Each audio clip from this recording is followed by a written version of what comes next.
The beach encounter. A lesson in confidence. The sun was setting over Pattaya beach, painting the sky in shades of orange and pink. The warm breeze carried the scent of salt and coconut oil as tourists and locals strolled along the shore.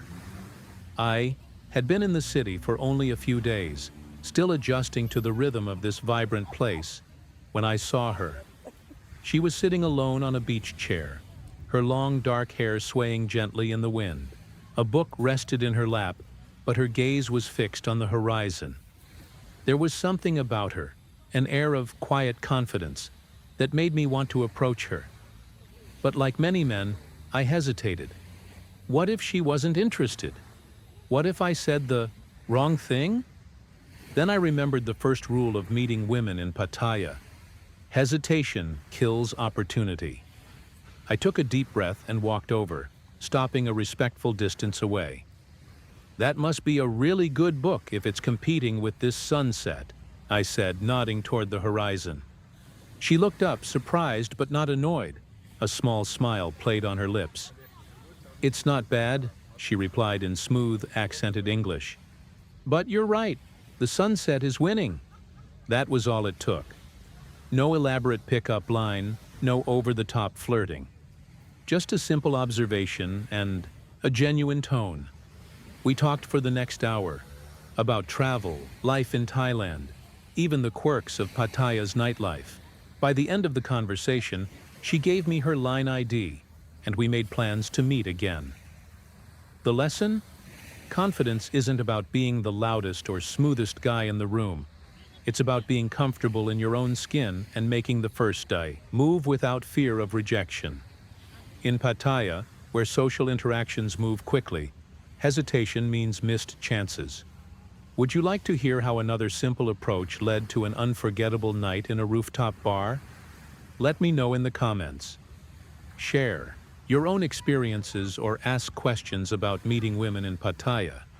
If there's interest, I'll continue with the next story. The rooftop gambit. Mastering the art of first impressions, the neon lights of Pattaya pulsed below us, casting an electric glow over the city's chaotic energy. I stood on the open-air terrace of one of the tallest rooftop bars, the kind of place where expats and travelers gathered to escape the heat and noise of the streets. The bass from the music vibrated through the floor, and the clinking of glasses mixed with laughter. That's when I noticed her. She was leaning against the railing, a cocktail in hand, staring out at the endless sprawl of the city. Dressed in a sleek black dress that contrasted with her sun-kissed skin, she exuded an effortless allure. A group of friends surrounded her, but she seemed detached, lost in thought. Most men would have hesitated. The setting was intimidating.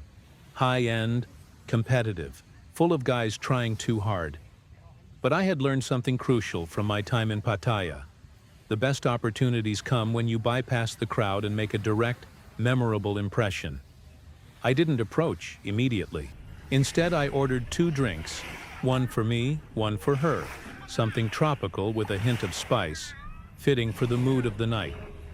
Then I waited for the right moment. When her friends briefly dispersed, I made my move. "Looks like you're the only one here who isn't trying to impress anyone," I said, offering her the drink. She turned, eyebrows raised, but there was amusement in her eyes. "And you're the only one who noticed," she replied, taking the glass. That was the hook. We talked about why she was in Pattaya, a solo trip after a breakup, what she thought of the city. She loved the chaos but hated the cliches, and the irony of meeting people in a place known for fleeting connections. The conversation flowed naturally because I avoided the usual interview-style questions. Instead, I matched her energy. Playful but thoughtful, engaged but not overbearing. An hour later, her friends returned, shooting curious glances my way. Instead of overstaying my welcome, I made my exit smooth. "I'll let you get back to your night," I said, standing up. "But if you want to swap tourist horror stories tomorrow, I know a quiet spot by the ocean." She smirked. "Confident, aren't you?" "Only when it matters." I left without asking for her number. The key was making her want to chase. Sure enough, an hour later my phone buzzed. A message from a new contact. "So where's this quiet spot?" The lessons learned. Timing is everything. Approaching when she was alone, not surrounded by her group, made the interaction more personal. Stand out by not trying too hard. While other guys were flexing or buying rounds for the whole table, a single deliberate gesture made a stronger impact. Create intrigue, not pressure. By walking away first, I flipped the script, making her wonder instead of feeling crowded. Pattaya is a social playground, but authenticity still wins. She later told me she appreciated that I didn't pretend to be a player or a tourist on a wild streak. This wasn't just luck, it was a repeatable strategy. The rooftop bar was just one setting. The same principles worked in nightclubs, beach clubs, even casual cafes. The city rewards those who understand its rhythm. The night market detour, turning chance encounters into connections. The humid air clung to my skin as I wove through the labyrinth of Pattaya's night market. Stall after stall overflowed with sizzling street food, counterfeit designer bags, and neon-lit bars blaring Thai pop music. I wasn't even supposed to be here. I'd taken a wrong turn after leaving a Muay Thai gym, my shirt still damp with sweat. My mind focused only on finding a cold beer. Then, like a scene from a travel vlog, I saw her. She stood frozen in the middle of the chaos, clutching a half-peeled mango on a stick, staring at her phone with the panicked expression of someone utterly lost. A backpack hung off one shoulder, and her sandals were clearly not meant for long walks. Tourist? First-timer, probably. Most guys would have kept walking. Not my problem. But in Pattaya, the best connections often start with the smallest moments. Lesson 1. Be the solution to her problem, not another guy adding to it. I slowed down but didn't stop directly next to her. Too aggressive. Instead, I paused at a nearby stall selling coconut water and called over. "Google Maps doesn't work here unless you hate yourself." She blinked up, startled, then laughed. A bright, relieved sound. "Is it that obvious? The deer in headlights look?" "Yeah." I grabbed 2 coconuts, handed her one. "Where are you trying to go?" Turns out her hostel was on the other side of the market, and she'd gotten turned around after a spa visit. Classic Pattaya. Everything looks familiar until suddenly it doesn't. I offered to walk her back, not as a tactic, but because the alleys near Soi Buakau at night aren't kind to disoriented solo travelers. As we navigated the crowds, she asked why I was in Thailand. Instead of the usual, just hanging out vagueness, I told her the truth. I'd quit my job in Europe to train Muay Thai for 6 months, and Pattaya was the only place where I could train hard by day and unwind by night without going broke. Her eyes lit up. That's actually insane. And brave. Lesson 2. Specificity beats cool guy mystery. By the time we reached her hostel, the conversation had shifted to her own travels. How she'd booked this trip after a layoff. How her friends thought she was crazy for coming alone. The vulnerability was refreshing. When I suggested grabbing drinks later in the week, she didn't hesitate. "Only if you promise no more night markets," she joked. But here's the twist. I didn't wait for later in the week. The next morning, I sent a voice note referencing an inside joke from our walk. She replied instantly. We met for coffee that afternoon, then again 2 days later at a hidden beach bar. What started as a 5-minute rescue mission turned into a week of exploring the city together, and a reminder that in Pattaya, the most genuine connections often begin off-script. The takeaways: help first, flirt second. In a city where women are constantly approached, being useful instantly sets you apart. Details matter. Sharing real stories, not just "I'm here for fun," builds trust faster than any canned routine. Follow up while the energy's fresh. Waiting too long lets the moment fade. Strike when the spark is still there. The pool party mishap. how a social disaster led to an all-night connection.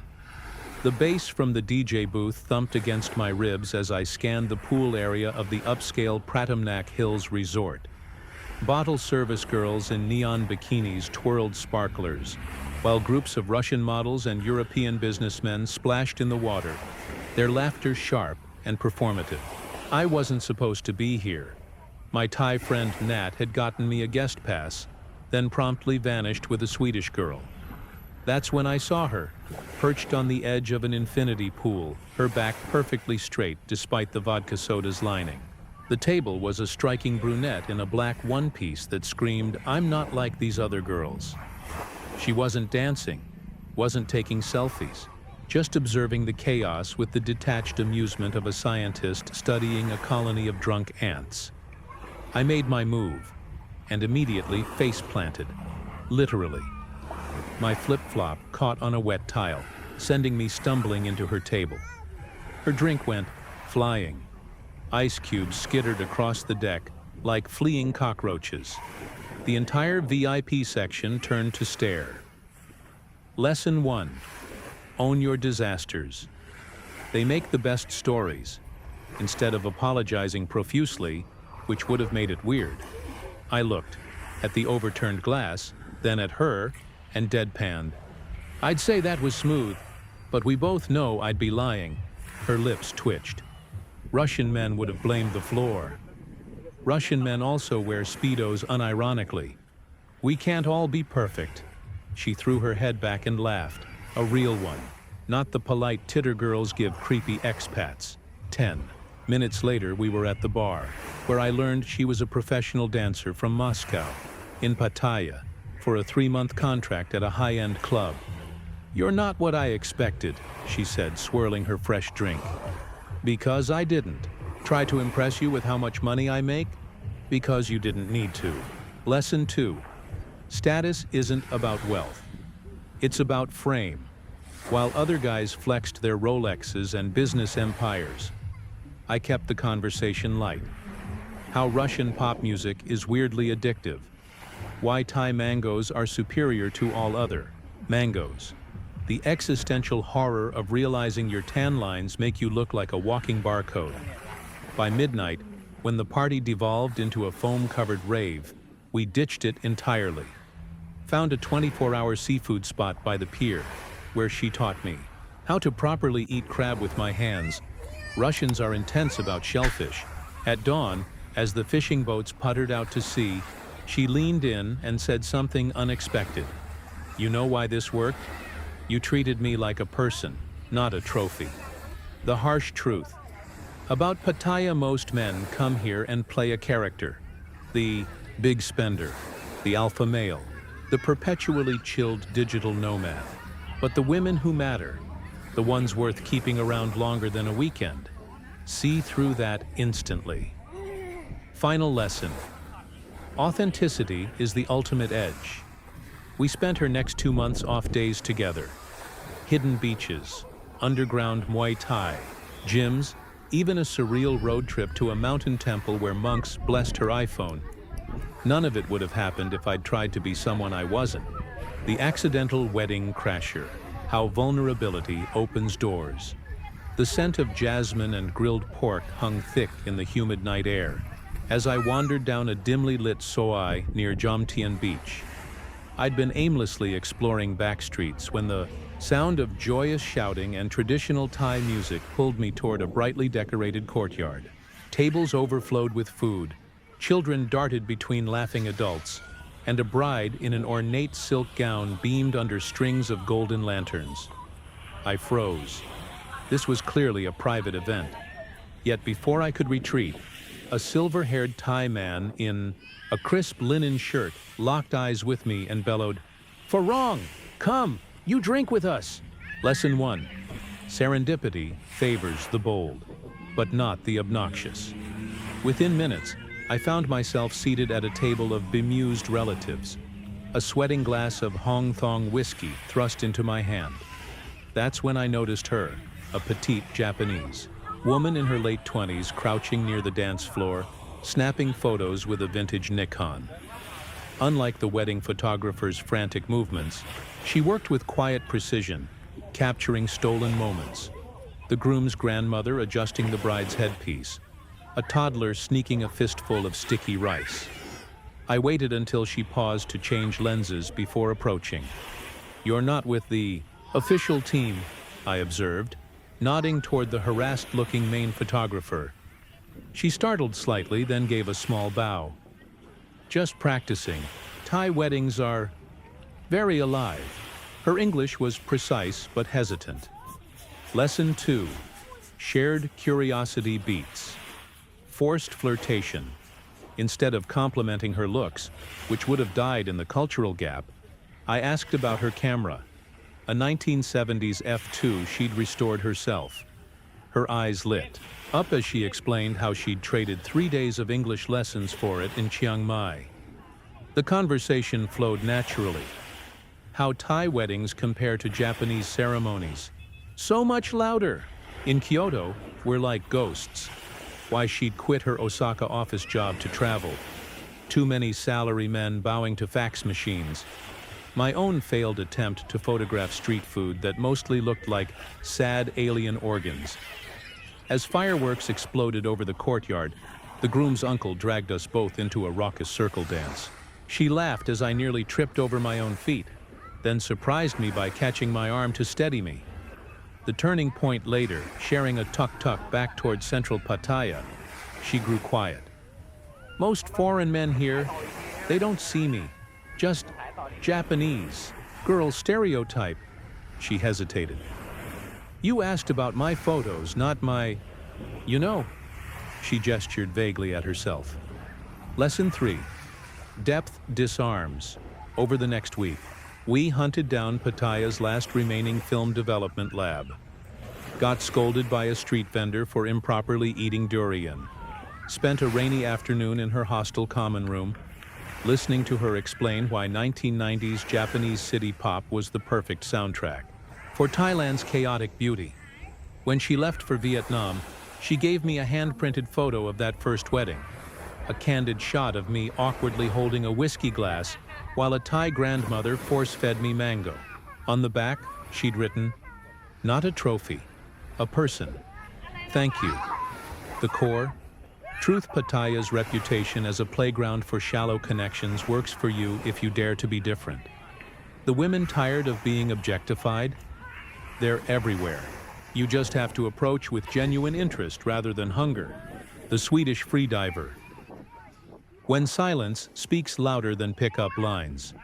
The boat rocked violently as we anchored 20 kilometers off Pattaya's coast.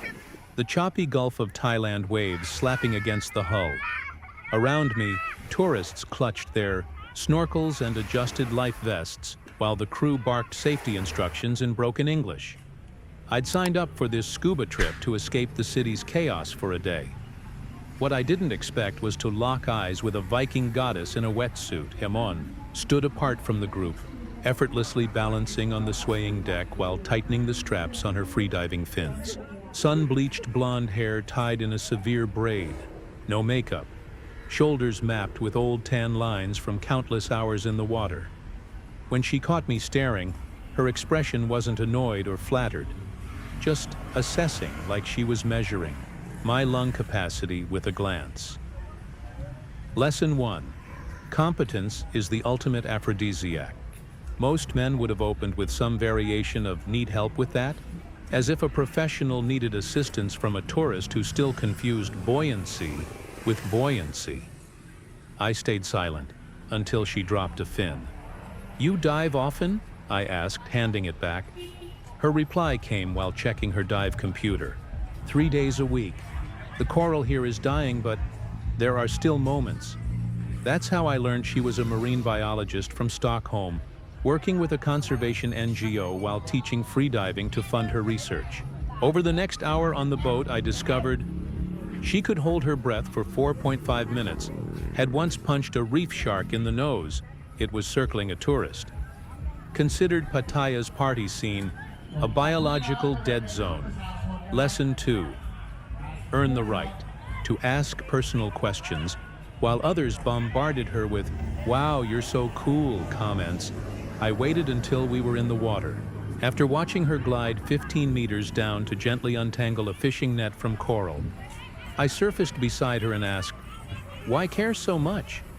Most people wouldn't notice if this reef turned to concrete." She treaded water, studying me. "You think I'm wasting time? I think you're out here getting sunburned for creatures that'll never say thanks. That's either noble or insane." A flicker of a smile. "Swedes call it lagom, doing just enough to matter." The breakthrough back on shore, as others rushed to showers. She sat on the pier scrubbing salt from her gear. I joined without asking, handing her the hose when she reached for it. We worked in silence until she suddenly said, "You're not what I expected from Pattaya." Because I didn't mention my crypto portfolio? Because you listened more than you talked. Lesson 3. Presence trumps performance. Over the next month, we free-dived at dawn before the tourist boats arrived, ate street food from vendors who knew her by name, got detained by marine police for swimming too close to a restricted island. Her response: "The parrotfish there are going extinct. Someone has to document them." When she left for a research expedition in Indonesia, she gave me her favorite dive knife. "For when you stop being a tourist," she said. The realization Pattaya attracts extraordinary women who've built lives beyond the bar scene, if you're willing to step outside the neon bubble. The key isn't impressing them, it's proving you can keep up without slowing them down. The jazz singer's interlude, mastering the art of delayed gratification. The smoky basement bar off Walking Street smelled of old whiskey and older saxophones.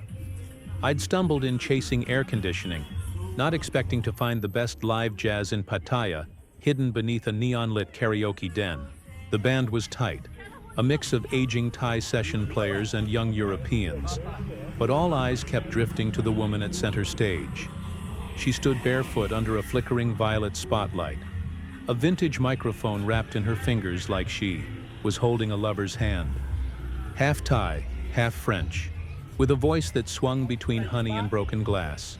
When she sang Round Midnight, the room stopped breathing. I ordered a drink and waited.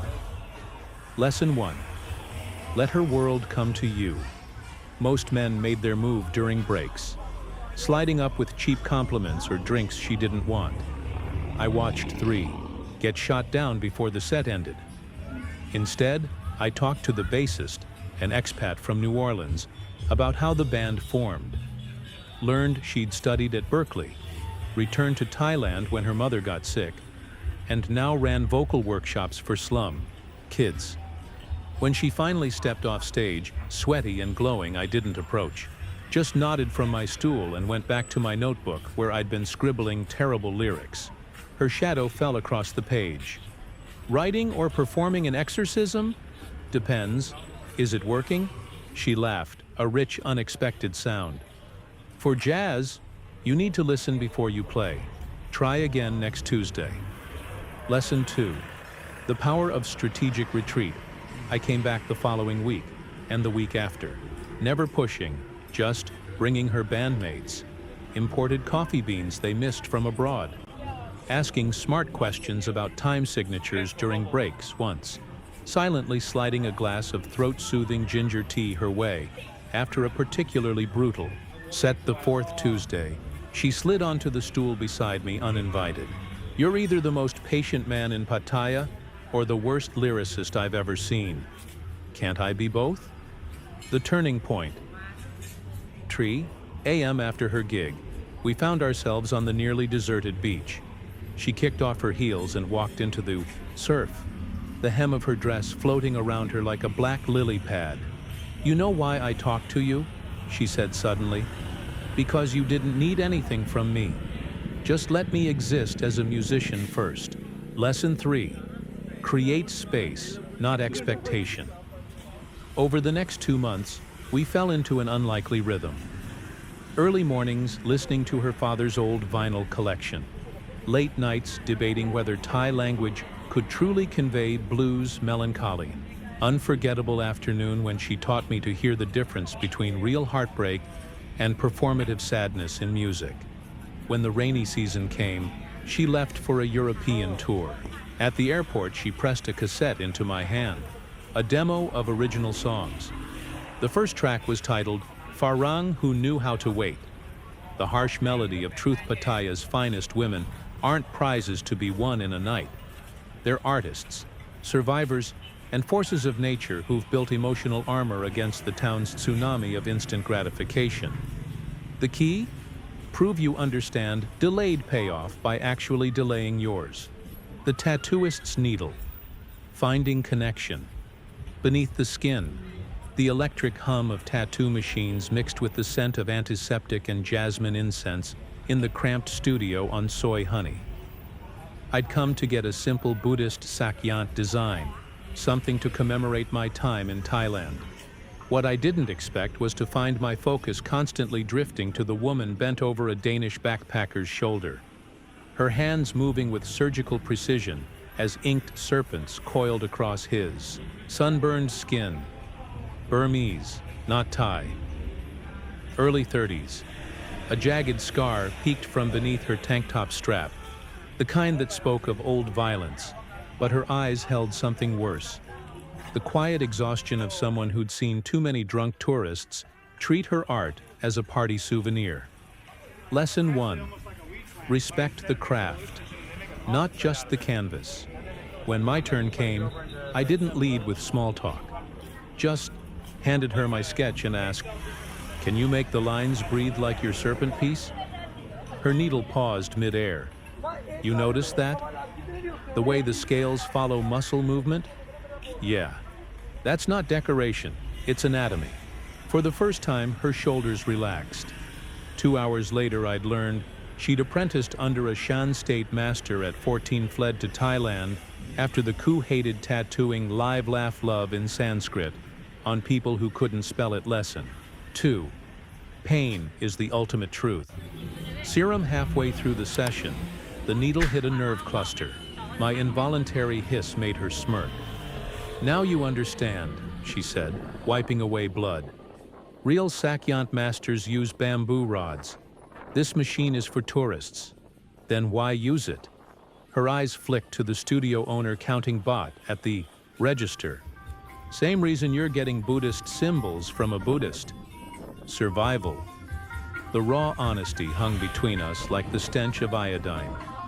The breakthrough moment. At the aftercare station, she caught me examining her scar. Most men would have looked away, ashamed.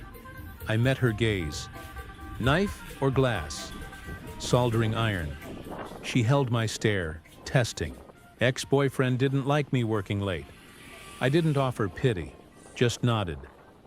Makes my tattoo look like a scratch, something unclenched in her jaw. "Come back Thursday, I'll show you real ink." Lesson 3. Shared scars create bonds. That Thursday began a month of unexpected intimacy.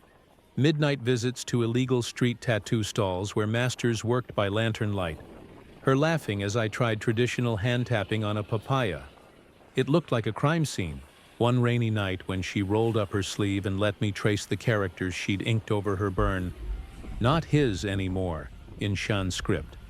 The last time I saw her, she was etching a tiny lotus onto a Karen refugee's wrist. "No charge."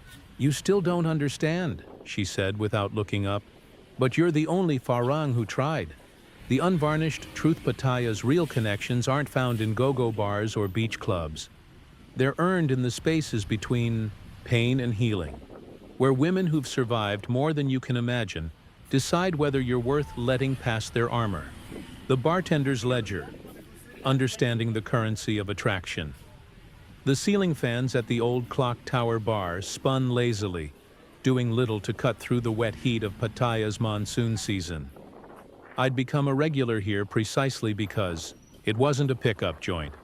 Just a narrow wood-paneled space where expats nursed chung beers, and Cambodian bartenders poured some of the most exacting cocktails in the city. That's where I first noticed her. Late 20s, Khmer ancestry evident, in her sharp cheekbones and the way she moved. Economical, precise, never wasting motion. While other bartenders flirted for tips, she worked with the quiet intensity of a chemist. measuring each pour to the milliliter. The Japanese salarymen at the bar leaned closer when she made their highballs, but her eyes never left the ice. Lesson 1. Observe before you engage for 2 weeks. I said nothing beyond drink orders. Just watched how she reserved the good whiskey for customers who actually tasted it. Cut off drunks with surgical politeness. Smiled only when someone complimented her technique, not her looks. Then one midnight, when the bar had emptied, except for me and a snoring German, she slid a glass across the counter. Something amber with a single large ice cube. Not what I ordered, I said. You've been drinking the same mediocre bourbon for weeks. Her first full sentence to me. Try this. Japanese single malt, aged in Mizunara oak. I took a sip. Tastes like a forest fire in a cedar closet. A ghost of a smile. Now you're paying attention. Lesson 2. Value her mind. Before her time over the next month, our exchanges followed a pattern. I'd order something basic, she'd replace it with an education. I'd describe the flavors badly on purpose to make her correct me. One slow Tuesday, she finally asked, "Why do you keep coming back?" "Same reason you keep upgrading my drinks. We're both bored." She laughed, a real unguarded sound. "You're not wrong." The revelation at 4 a.m. after closing, she sat across from me with 2 glasses of 15-year-old Yamazaki that would have cost half my rent. "You know what's funny?" She swirled her drink. "Most men try to impress me by flashing money. None understand that I decide what everything costs here." She proceeded to school me in Pattaya's brutal romantic economics, how bar fines are just the visible tip of the exploitation iceberg. Why smart hostesses always keep a regular who thinks he's special. The way Western men confuse access to a woman's time with access to her self-lesson. 3. See the woman behind the transaction. What began as bartender-customer banter evolved into something unexpected. She introduced me to Cambodian noodle joints tourists never found. I helped her design a cocktail menu that doubled her tips without doubling her workload. On her day off, we drove to a seaside temple where she confessed she'd been saving for law school. The night before she left for Phnom Penh, she handed me a notebook filled with drink recipes. "For your next victim," she joked. On the last page, she'd written, "Remember, the most expensive thing in Pattaya isn't what you pay for, but what you earn." The bitter aftertaste of truth. This city runs on the illusion that connection can be purchased. The women who thrive here develop a sixth sense for distinguishing between men who want to own and those willing to see them. Be the latter, and even the most jaded will let their guard down. The chef's knife, cutting through the noise to find true connection. The scent of za'atar and searing lamb fat cut through the usual Pattaya aromas of fish sauce and diesel. As I pushed open the door to Beirut Nights, a hole-in-the-wall Lebanese, joint run by a former Michelin-starred chef who'd fled Lebanon's economic collapse. The place was empty except for a lone woman sitting at the counter, dissecting a plate of kibbeh naye with the focus of a surgeon. Mid-30s. Faded chef's knife, tattoos on her forearms, a streak of white in her dark curls that wasn't fashion but stress. She looked up when I sat down, her eyes flicking over me with the instant assessment kitchen people develop, calculating how much trouble a customer would be. Lesson 1. Speak her language. First, I pointed to her dish. "You're checking the fat. Dispersion in the meat grind." Her eyebrow arched. "You know kibbeh? My grandmother was from Tripoli. She'd slap me with a sandal if I couldn't spot overworked lamb." The chef, Layla, emerged from the kitchen just as the woman muttered something in Arabic about another nostalgia tourist. Before he could speak, I ordered in broken Levantine, Arabic. "Kalas, ya basha, ehna bijib kilmitak." "Enough, boss. We speak your language." The woman's fork froze halfway to her mouth. Lesson 2. Shared history. Beats. Pickup lines. Turns out. She was Rima, Layla's cousin, a former Beirut nightclub owner now running a failed catering business in Pattaya. Over the next hour, we argued about the criminal overuse of garlic in Thai-Lebanese fusion. Whether tahini belongs in tom yum, she threatened to throw her plate at me. Why Lebanese men ruin everything, her words. When Layla slid a bottle of Arak onto the counter, Rima finally asked, "So what's your damage? War refugee? Midlife crisis?" Just a half Lebanese guy tired of explaining why he doesn't look it. I rolled up my sleeve to show the faded scar from my conscription days. Her fingers brushed the ridge of tissue, not flirtatiously, but with the recognition of someone who'd seen shrapnel wounds before. "Ah, so that's your white flag." The turning point at 3 a.m., drunk on Arak and nostalgia, we found ourselves on Jom Tien Beach. She lit a cigarette with hands that shook slightly, not from nerves but the permanent tremor chefs develop from years of knife work. "You know why I talked to you?" she said suddenly. "Because you didn't lead with, 'You're beautiful' for an Arab woman." She exhaled sharply. In Pattaya, even my trauma gets exoticized. Lesson 3. Let her define the terms. What followed wasn't romance, but something rarer in Pattaya. Arguments about Fairuz versus Kulthum over stale manakisha, failed attempt to teach her the Thai mortar and pestle rhythm. She broke too. The morning we drove to a Chonburi halal market and she cried over proper labna. When her visa renewal got denied, I drove her to the airport. She left me 2 things: her favorite knife, the one she'd used during Beirut's bread riots, a note. "Next time, come to the real Beirut. I'll show you how we survive." The last bite of truth. Pattaya attracts women who've already survived wars.